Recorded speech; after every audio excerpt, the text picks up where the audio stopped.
Does the Big Ten own the SEC now? We're talking ball with the SEC squad. From Alabama to Tennessee, from Georgia to Oklahoma, from Auburn to Texas, it's the local experts of the Locked On Podcast Network bringing you scoops, breakdowns, and the most comprehensive preview of the upcoming SEC weekend. It's the SEC squad, and we have a seat for you. Hurt feelings and thin skins are prohibited. Squad up, you're part of the SEC squad. And what's up, everybody? Welcome into our SEC squad. Smaller squad this week. Sit back, grab your favorite beverage, and join us as we get you ready for another week talking all things SEC. Of course, we are part of the Locked On Podcast Network, now the #1 podcast network out there. And today's episode brought to you by FanDuel.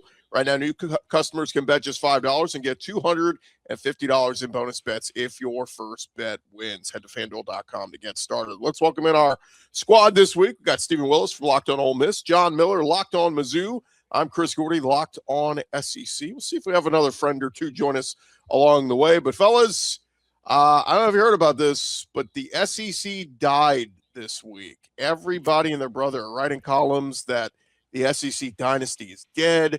SEC dominance is no more.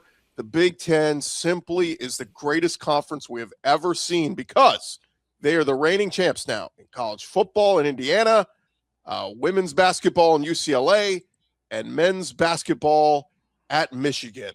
A moment of silence for the SEC. What say you guys? Is the SEC days of dominating sports over?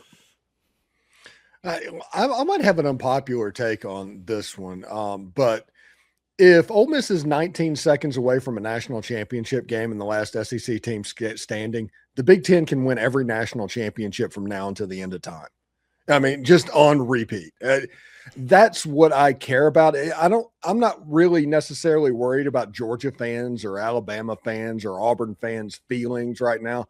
I want the best for Ole Miss, and this year Ole Miss was the last team standing in the SEC in football, and to me, that's what matters. I think that's interesting coming from one of the original SEC schools, Ole Miss, of course, because I have a similar perspective, a much newer entrant into the SEC. In fact, my first, 30 years of being a fan or so, I was a Big 8, Big 12 fan, so I feel similarly. It's not as though the SEC, I'll start getting worried if it starts affecting the overall conference to the point where it affects Missouri, and I just don't see that at this point. I don't think it affects Ole Miss either, and, well, give it to the Big Ten. They've had a banner year. There's no question about that. Yeah, and how can you really be mad at the Big Ten right now when Indiana won the football national championship? That's the worst team in the history of the Power Four, won a national title. And listen, I get that they're taking their victory lap. It's been 20 years. They've earned it at this point. So they can have fun with that. But like I said, if that's what it takes to get Ole Miss in that position and a consistent basis, I will trade it every single day. Also, last time I checked, the SEC's about football dominance. This is a football argument. Suddenly we're bringing women's hoops and men's hoops into the thing. Listen, I'm a huge basketball guy, but I guess I missed the part where the SEC was saying, wow, we're the greatest basketball conference of all time. I guess I missed that part. Listen, they've had a good run here the last 2-3 years or so, but, well, that's some do we have any sense of history or any memory whatsoever? That's my question. Yeah, hey, I mean, and an SEC championship is in the waiting room, by the way, right now. we can talk about that. And Florida yes, Florida won the the men's championship last year. We do have an SEC an SEC champion this year. SEC champion in 20. Auburn won the NIT championship. So Zach, yes, on behalf of Auburn, it's a thrilling moment. To the SEC, y'all are all welcome. You're welcome for us continuing the tradition of championships in this incredible conference. I will say one of those national accounts tweeted on Monday before the championship game. They said 2 teams have won 5 games in a row, UConn and Michigan. And I jumped in immediately and said, excuse me, Auburn has won 5 games in a row. There are 3 teams that have won 5 games in a row to finish the season. That's correct. I mean, no matter what anyone says, Auburn is the second hottest team heading into the offseason when you look at win streaks. I mean, there's no pushback there whatsoever. Zach, what do you say when you read these articles? Like On Three, all these articles written about the death of the SEC Dynasty. It's over. You had your run, but the Big Ten just owns college sports now. Yeah, I mean, the arguments are stronger than they used to be, right? I think the argument as far as what the Big Ten has done at the top, I think it's hard to really push back on that. Yeah, you got it there. Winning basketball, both men's and women's, and obviously what Indiana did in football. So, yeah, I think it's kind of hard to push back. Now, I do think the argument for SEC is depth, absolute depth of the conference in all sports. But, I mean, it's kind of hard to prove that right now. Let me debunk one myth, too, guys, and I'll get your thoughts on this. I've seen so many Big Ten fans go, oh, for years, SEC, you just paid people under the table, and that's how you were so good. You just bought athletes. You bought them. And now with NIL, it's a level playing field. I'm going, wait a minute. Kentucky spent more than anybody on a basketball roster this year. LSU spent more than, and LSU and Ole Miss the last couple of years have spent more than anybody on football teams. So it's not money and NIL. I look at Michigan's basketball roster, guys. There's all guys from New Jersey and European players. I'm just like, to me, that's kind of a weak argument. It's not like they're coming down and grabbing 5-star after 5-star from the deep South and bringing them up to Oregon or Ohio State. Like, and they are doing that a little, but I'm saying, like, it's not that has turned the Big Ten into winning championships. I think it's coaching, if we're going to be honest about it. They're doing a pretty good job of filling out their coaching staff in all the sports. I mean, Curt Cignetti is Curt Cignetti because that is what it is. You look at the SEC over the last couple of years, it was Kirby Smart, and we were hoping that the next person was going to emerge. I think that's the difference, honestly, right now, not players. Yeah, what's interesting to me about Cignetti is everybody just assumes that he's there forever now, I think, and I totally understand why. I just think it's going to be really interesting to see what happens here the next 2 or 3 years. If Indiana maybe comes back slightly to earth, or maybe they're the next power in college football over the next 5 years or so. Maybe they're the next Clemson and have that kind of run. I could see it. Yeah, I think I agree with you, Steven. I do think the SEC, as far as like, all right, who's the next coach that's going to ascend quickly? And I mean, several new coaches just came into the conference, right? And could it be one of these? Could it be an Alex Golish at Auburn? Could it be a John Sumrall at Florida? I think both of those guys have a lot of the traits of coaches that you see take over these programs and finally get a chance and bring the program back to its former glory. But is that going to be enough to compete at the top? Once again, like, I think the depth of this conference is deeper than any other conference and any other sport. Like, I don't think it matters. But at the top, yeah, at the top right now, the Big Ten has the SEC's number. Yeah, I think what you guys said. I mean, it's good coaching. It's just some teams get hot certain years. Look, I could make a case if Georgia hangs on to beat Ole Miss, maybe Georgia beats Miami that next week. Maybe Georgia gives Indiana a game in the national championship. We don't know. But again, like we've seen some really good teams stumble and just lose early, and that's how the cookie crumbles. That's how playoffs happen. It's somebody was saying it to me the other day. They're like, in NBA you play a best of 7. In Major League Baseball, you play a best of 7.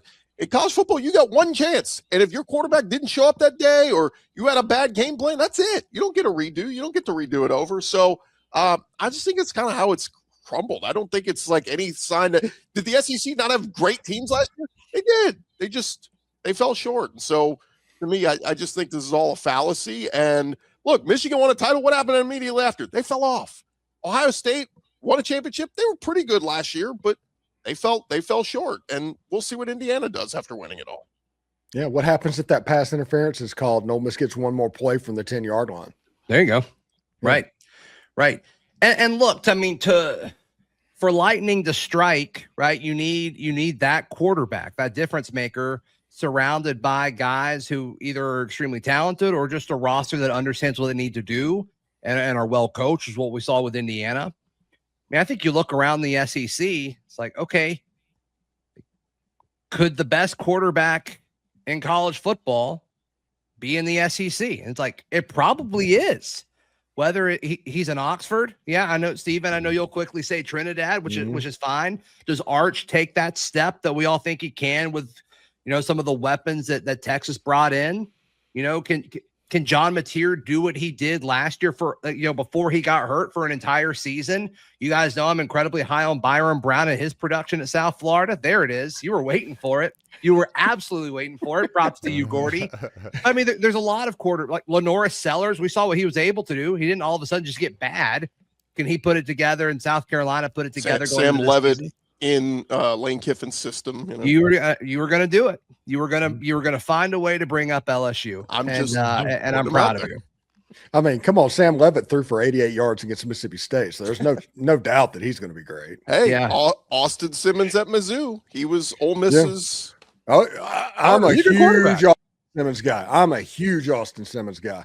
I think he's going to be very, very good at Missouri. I think he just needed to reset. It's interesting. We may save this for a topic for next week, but we're talking about like who's good. I want to do next week who's bad. Like who hands down do you think is the worst team in the SEC this year, and who's the hands down going to be the worst quarterback? Well, you don't have to answer that now.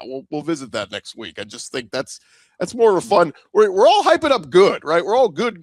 Who's bad? That's what we really need to ask. But I guess make sure John Neighbors joins next week. That'll be fun.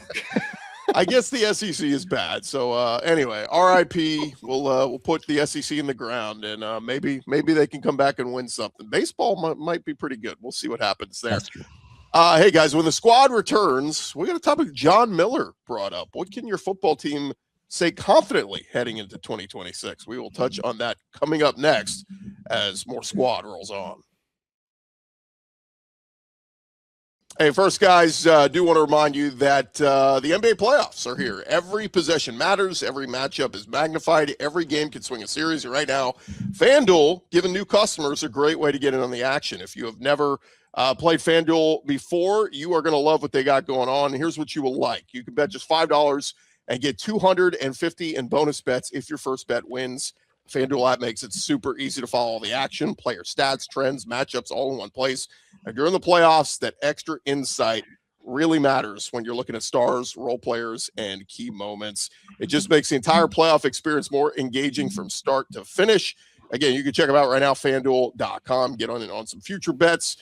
Remember, you get the play-in games as well. The play-in games, and then we get into the full series, and all that is up there for you at FanDuel. Head to FanDuel.com to get started. It is FanDuel. Play your game.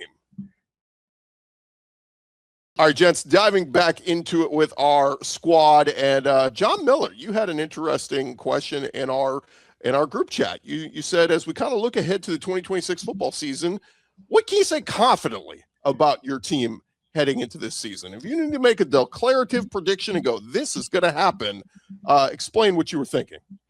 Well, basically, I was thinking about it from the Missouri perspective, of course. I just thought this would be a great topic for everybody in the league to see how many different things can you say confidently about your football team. So many new coaches, so many new players, too, of course. From the Missouri perspective, I immediately thought, well, I think Missouri's going to be able to run the ball. They're going to be one of the best rushing attacks in the SEC once again. That's something I can count on. With Ahmad Hardy coming back, of course, Jamal Roberts as well, and Eli Drinkwitz and his coaching staff can put together a rushing attack no matter who the back is. So with Hardy coming back again, that's something that I'm confident in with Missouri. And also with Zach Blackerby here, a couple linebackers as well. Nick Rodriguez, a returner, but an Auburn transfer, Robert Woodyard Jr. as well. I think Missouri's going to be great at that spot once again. To me, those are the two biggest things I'm most confident in the Tigers. Zach or Steven, either you want to take a stab at your prediction? Yeah. We'll stay on Tigers for a second. I feel confident we'll have the most transfers from South Florida in the SEC. No, all joking aside, I think Auburn has a chance to prove itself to be one of the most improved teams in the SEC. I really think that highly of what Alex Golish has done so far this offseason. To copy what John Miller said, I think Auburn will have one of the best linebacking cores in the country, with Xavier Atkins returning as an All-American. And then Elijah Melendez seems to be a really, really special player. And then, I think Jeremiah Cobb's going to be a solid rusher as well. I'd probably put him right behind Hardy, if I had to be honest with you, as far as returning SEC backs. So I'd probably go with a few of those there. Isn't that kind of you finished 5-7, right? Auburn. So I think just about everybody thinks they'll be better than that. Yeah. You want to take it a step further and say this is a 7-win or 8-win Auburn team? Sure. I think for the sake of conversation, I'll say this is an 8-win team. Yeah. Yeah. And I think if Auburn adds 3 total wins, I mean, that's a pretty solid turnaround for year one. Yeah. That's like adding 3 strokes to your handicap there, Hugh Freeze. Steven? Yeah, I think this Ole Miss offense is going to be unbelievably explosive, even more explosive than it was a year ago. You return Kejuan Lacey, potentially the best running back in college football. You have the best quarterback potentially in college football. Heck, you have the best kicker potentially in college football on the roster. If you get to the 40, you're going to be in line to get 3 points. This offense is going to score a lot of points. Here's the crazy part about these statements, those guys. I think most people would agree with most of these things that you guys have said. But a year ago right now, if I was making these predictions, here's 2 things I would have said and I would have gotten completely wrong. I would have thought that LSU would have had one of the best passing attacks. Remember, Garrett Nussmeier was coming off an incredible season the year prior. And I would have thought Texas was going to lead the SEC in rushing. I just thought with all those backs they had, Trey Wisner just came off that amazing year in the SEC. I thought Texas was going to be awesome, but the O-line stunk and they couldn't run block, and they finished I think 5th to last in the SEC in rushing. So it is just kind of funny, things we just take for granted and say right now, looking at the conference, could end up being totally wrong.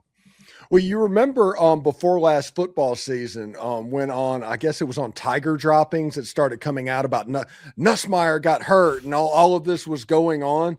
And everybody's like, no, nothing happened. It was all good. And then sure enough, just like everything else in this world that we live in now, the conspiracy theories are turning out to be right. They basically played him 6-7 games injured. And that's probably the reason why LSU's passing attack wasn't what we expected. Yeah, I mean, stuff he said in Mobile at the Senior Bowl where it hurt to throw the football. It was like an oblique thing, right? Yeah. And I think the rumors that came out were it was a knee thing. And so was it a game of telephone where the message and the conspiracy theories kind of got twisted through the different channels? But yeah, no, clearly wasn't the same guy for sure. Yeah. What's one that would be it's not a hot take, but it could end up being completely wrong? What if Arch Manning stinks this year? What if he regresses? I think we'd all be like, whoa, didn't see that coming. Oh, I got one. The takes that are inevitably going to come out that Lenoria Sellers is going to suck is going to be incredibly embarrassing at the end of the year. He's going to be good. He's going to be really good. I like that.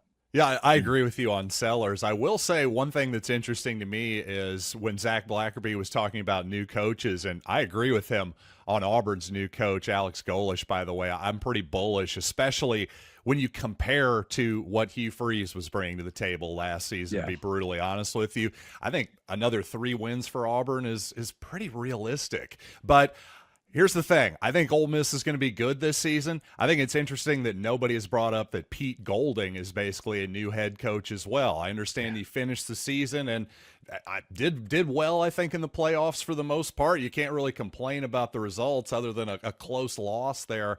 But to me, while I said I thought Golding was the right choice to be the interim coach, I think it remains to be seen if he's the right choice as the long-term coach. And that's more about really 27 and beyond than 26 to me. And I'm curious what Steven thinks about that. I think he's an incredibly, during this whole thing, not just the disaster that was December but now once things have settled down a little bit, he's actually an incredibly thoughtful dude.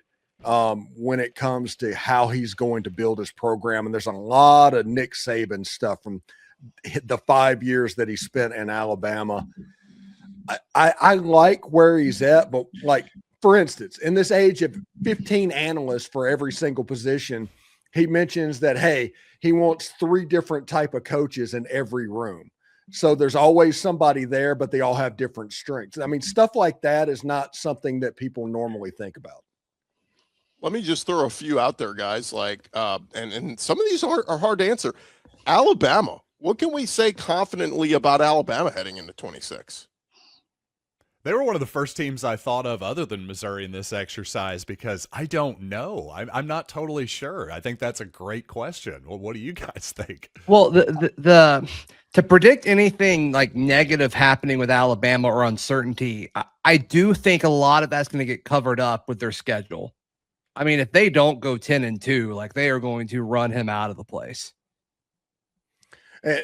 One thing that would be interesting to me is, to me, this is kind of a litmus test. If Austin Mack ends up the starting quarterback, I think that lowers the ceiling of Alabama this season. I think Keelan Russell actually can do a better job and have a higher ceiling if he is the guy. Here's what I could confidently say about Alabama. I think their secondary will be really good. That's about it. There's questions on the D line. There's questions on run game. There's questions all over for Alabama. That's the thing. Yeah. There's so many different possible new faces and variables for Alabama. Now that I think about it, I will give Kalen DeBoer credit. I do think he's a good offensive mind. I think he can put together an offense no matter who the quarterback is. And so generally speaking, I'm relatively confident that Alabama is going to win 9+ games. It's just what individual part of the team am I confident in? It's hard to come up with one. So that's why that's kind of an interesting exercise to me. Just a Well, yeah, right. And like, Stephen, you talking about the ceiling lowering, like I'm not pushing back on that. Or I should say I'm not pushing Mac on that. Oh. But like, where are the losses? East Carolina, Kentucky, Florida State, South Carolina, Mississippi State. Well, they lost No to losses Florida State there, last right? year. Yeah, I mean, that's the thing. You picking that to happen again? You picking that? Yeah, Not today. possibly. The one thing Not that in Tuscaloosa. the only thing that I'm confident about Alabama this year is they're going to have field goal problems. I mean, that's the only thing you can pretty much count on at Alabama right now. And then they've got a Really? 4-game stretch that's tough. Georgia at Tennessee, A&M at home, at LSU. That's tough. Then at Vandy versus Chattanooga, and then they host the Iron Bowl. And so he hasn't been terrible, but 4 losses every year that he's been there. Is that right? yeah, I guess so. Including the playoff. Yeah. Well, yeah. And Alabama, that's in my weird to count. opinion, That's the thing. But is one of those places that's going to struggle with the fact that it's a 9-game SEC schedule. If you get that extra loss that pops up because you lost an SEC game, I think Alabama fans, the lunatic fringe of the Alabama fan base, are going to have a tough time dealing with that. it won't necessarily be easy to replace Ty Simpson, obviously.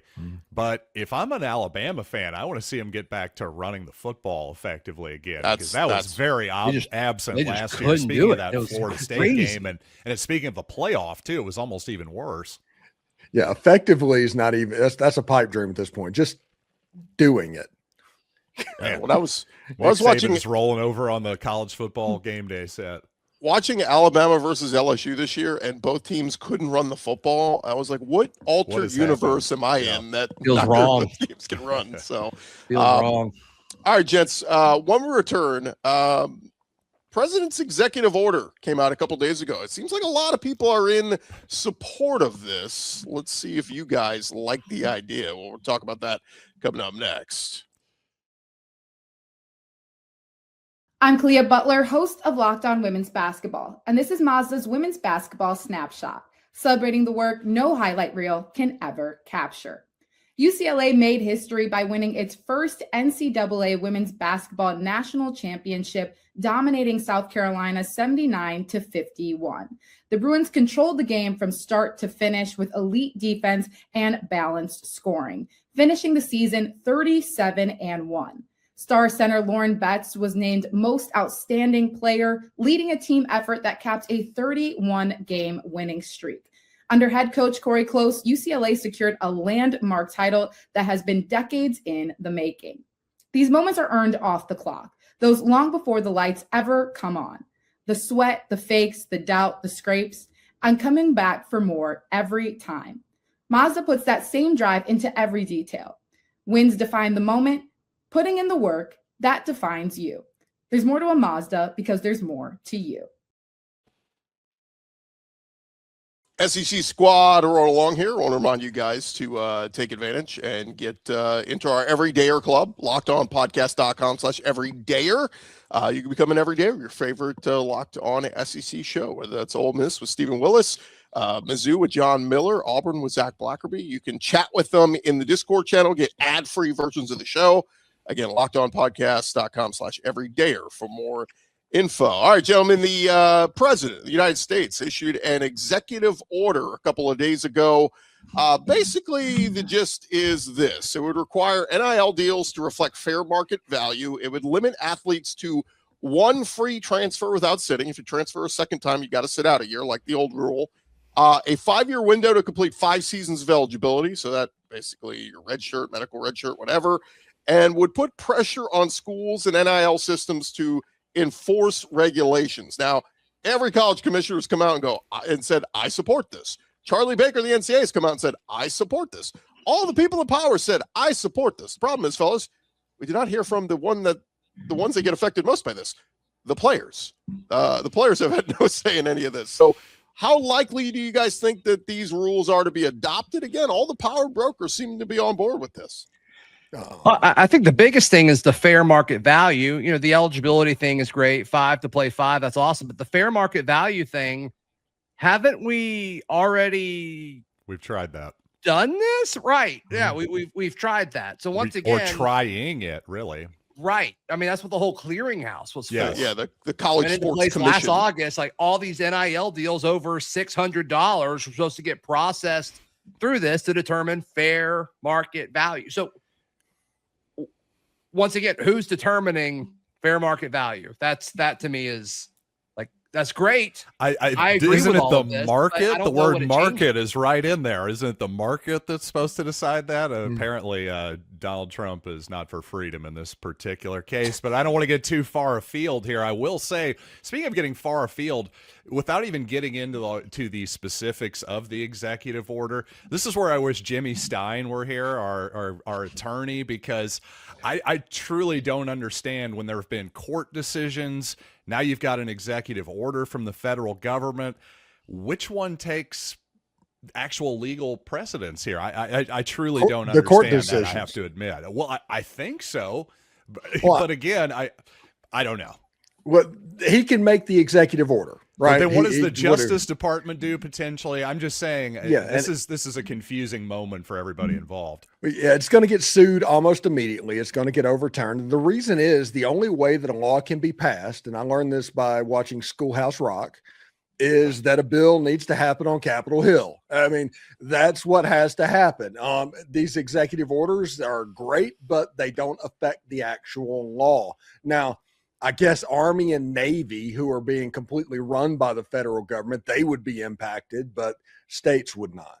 Shouldn't the NCAA, though, aren't they the governing body? Shouldn't they come out and say, guys, these are our rules. If you don't like it, get out. And we're the end of the law here. Like, there's no state government. There's no judges. This is our rules. If you're a member of the NCAA, these are our rules. But I mean, they've been spineless for years. That was just going to say, they're so cowardly, they can't even do it. If you're going to come out and say, wow, we agree with this executive order, well, what have you been sitting around doing this whole time then? If all of these powers that be agree, then by all means, get in a room and agree. But to your earlier point, of course, then there is the other side of it, the players. Of course, they're going to have a say too, and they should, by the way. They absolutely should. I'm just saying, you got to at least start somewhere if you're the NCAA, if you're these presidents, you're the head of these conferences like Greg Sankey. Start somewhere. Lay down some rules. We'll at least be able to start somewhere, figure out what the players can actually accept and what they absolutely hate. Then we can start going. But again, to Gordy's point, a bunch of cowards we have in charge of this sport. Yeah, the NCAA has got about 10 years maximum left to exist in its current form before the SEC and the Big Ten take over their own governance and become a super league. That's just the way it is. And look, people may not want to believe this, but most of the NIL deals have been done legally. Like, Stephen, how much is Trinidad supposed to be getting this year? Like $5.5 million. Trinidad is going to be in every TV commercial, every radio commercial. Like, Oliver Oxford is going to be on billboards. They're going to make it legit. So like this whole thing of like only fair market real deals, it's like, dude, the Bryce Underwood was like the only one I know that got stupid money that probably didn't have to do the duties to live up to it. But like if a kid's getting $1 million, they're legitimately going to find the things, whether it's autograph signings, TV commercials, they're going to put him through the stuff to make it legit NIL deals. So I think people are a little delusional thinking, oh, they're all just handing out this money left and right. And again, that's just NIL deals. The revenue share part of this, they can give them how much they want for nothing in return for revenue share.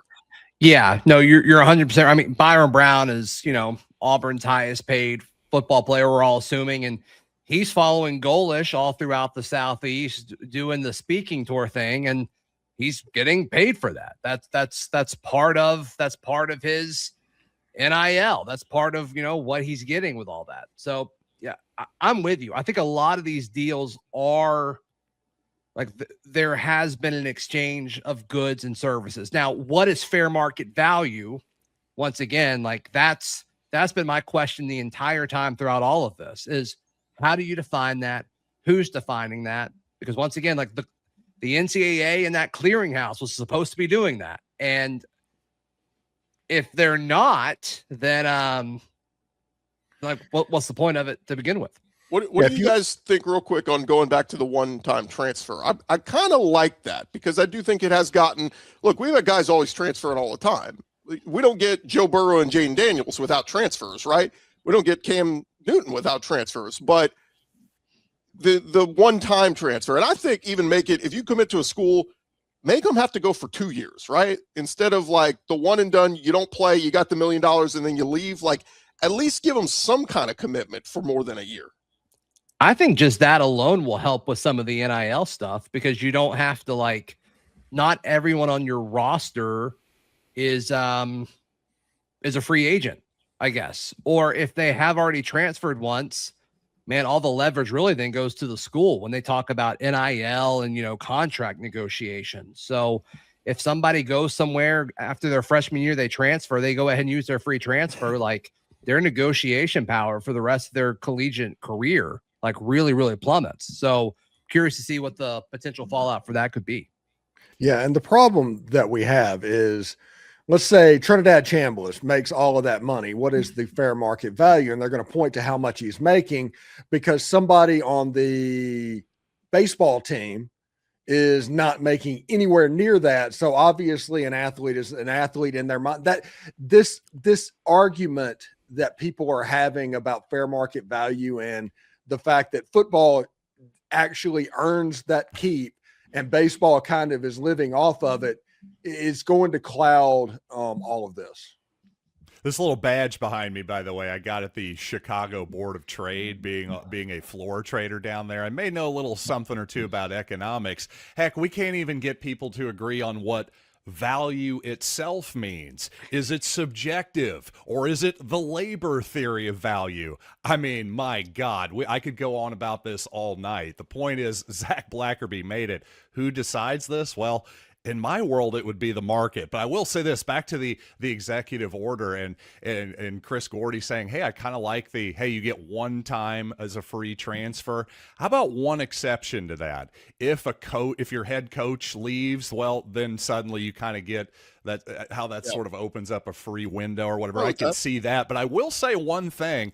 For all the people who make the argument that, well, if coaches can leave every year, shouldn't players get to leave every year? Well, as this is becoming more and more of a pro sport, realize that that's not what happens in pro sports. 1-year contracts are pretty rare, especially among very good players. There's almost no 1-year contracts in any of the major sports. So let's keep that in mind. If we're going to start saying, hey, well, this isn't fair and that's not fair, again, what is fair? We can't even agree on that either. And the old school thought process of you made a commitment, right? I made a commitment to this coach in this school. Okay, how about at least a 2-year commitment, right? Like not I'm coming in and then I'm on my way out. But I will say the other caveat to this is they said one-time transfer, and if you transfer a second time, you'd have to sit out a year like the old rule. Grad transfers are in addition to that. So you could go somewhere for 2 years, transfer, go somewhere else for 2 more years, and then transfer again as a graduate transfer. So that would apply. Yeah, and also remember with worth, you are worth exactly what somebody is willing to pay you. You know who's not And- going to like this whole idea? Agents. They want them to be Yeah. able to transfer every single season. Oh, Guess yeah, what? the They get leverage. that They want sweet, the leverage sweet every commish offseason. every year. But I think this is where you kind of have to come to the middle ground, because all we're hearing from Kirby Smart and all the coaches is, dude, I can't keep doing a full overturn of the roster every year. Lane Kiffin's fine with it. I'm sure Pete Golding's probably, those guys are like, we've mastered the art of this. We're fine with it. But other coaches are going, I spent 4 years recruiting the damn kid in high school. We get him on campus. We had to pull him over the finish line with an NIL deal. He redshirted his freshman year, and then he left. Like, that's where the coaches are getting frustrated. Yeah, but also that Kirby Smart at the same time is going down to a receiver that as a true freshman had a big year at Kent State and pulling him away for peanuts, and he's the benefit of that. I mean, it's two things are happening here. You can't have the perfect system. We can't go back to a system where Georgia and Alabama and those guys were able to basically stockpile talent for 4 years to where a running back that doesn't even start ends up going in the first round of the NFL draft. College football cannot go back to that, because for better or for worse, right now it is more open than it has been for decades. I heard Steve Sarkisian was asked the other day why Texas is not having a spring game. He said, because we don't have the depth on the D line. So again, your thought process of, yes, the Georgias and Bamas used to operate with, we're 4 deep at this spot, we're 5 deep at this spot. That's gone. And again, it's a new age of college football. So again, I think we all agree changes need to be made, right? But then I think some of us are going, maybe not this extreme. So it's like, how do you find that middle ground? Again, And whatever you change it to, like, you have to have a process in place for enforcement. That to me is the big, because once again, like, the NCAA has lost all of its teeth. Nobody respects it. They can say whatever rules they want. Nobody's going to believe it, because it just doesn't matter. Doesn't matter. There's no teeth. Well, how about the rule they adopted this offseason, saying there is no spring portal, and if you try to take a player from another roster, that coach will lose half a season, suspended half a season. Your athletic department loses a quarter of its revenue. They enforced that one pretty quickly. Well, have they done anything? Well, they haven't enforced it yet, but they put it on the books. Right. I've talked to a lot of is going folks, to be interesting, throughout this conference that are tied to all this, and I think there's going to be people that try it. That's risky. There's people that are saying that, like, the NCAA has no control over if someone unenrolls at a school, transfers as a student, and walks on somewhere else, and then they're given NIL, separate from that. That is in theory safe from all of this stuff that they're talking about. We'll see if it happens. I just wonder who that person would be, because generally speaking, those aren't high quality players at that point of the process. The higher quality players are in the portal.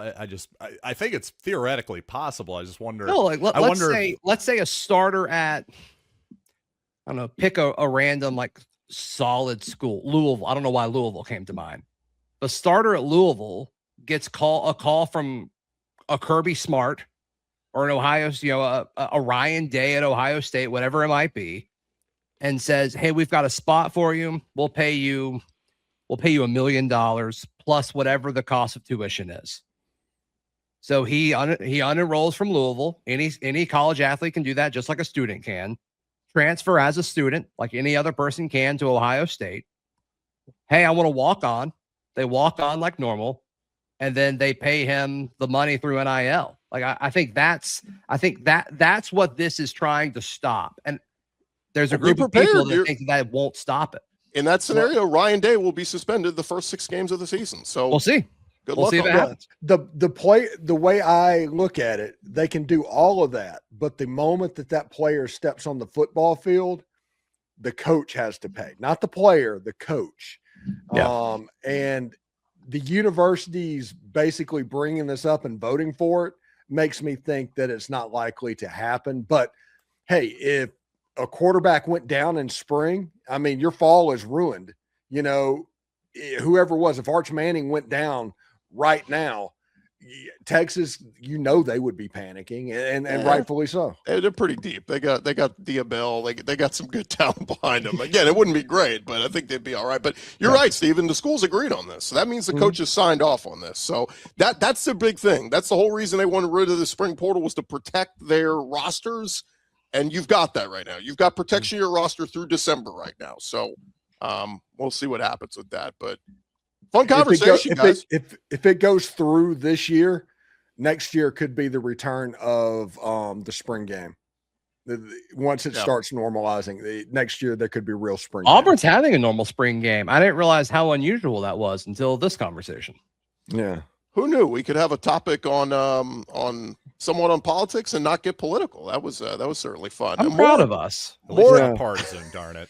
Yeah. Hey, remember like two years ago we had a hot dog eating contest, by the way. That's true.